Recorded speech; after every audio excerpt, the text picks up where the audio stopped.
Hi guys, so in this clip you are going to learn how to generate wind loads in RFEM. As a model we have here a steel hull with hull frames and truss upper cords. For generating wind loads we can find up here under tools generate loads from wind loads. Apart from walls and different roof types, we can also find the option vertical walls with roof according to different standards. In this clip we are going to choose the European one, and what we can see now is a new dialog box, and here we have to enter all necessary parameters for the generator like the velocity, pressure, also the geometric information, load cases to generate, or wind side. And what's very helpful is the picture here on the right side. So basically we can find any information for any parameter that we need to enter in this picture. Starting up here we can find the standard what we have selected, and we can choose now the national annex. As an example we are going to select the German one, but as you can see you have much more options like UK, Denmark, Netherlands, Sweden, and so on.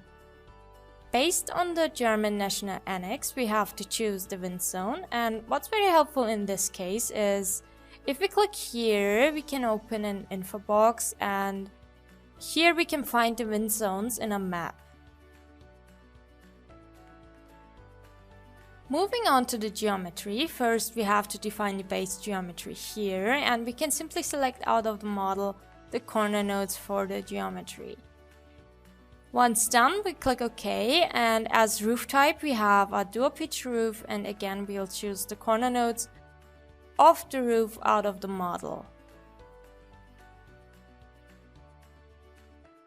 As a next step we have to select for which load case we want to generate the load. In this case we have load case 4 for the wind in plus X direction, and here on the right side we can select the wind side. Like if I click here, again you can see in the picture which side is meant.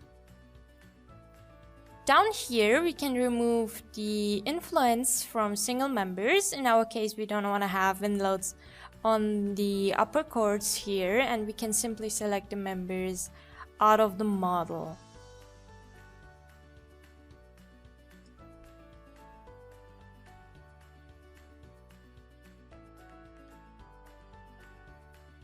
Then we click OK, and second option is to exclude members which are parallel to our reference member. So for that I'm going to choose the members here.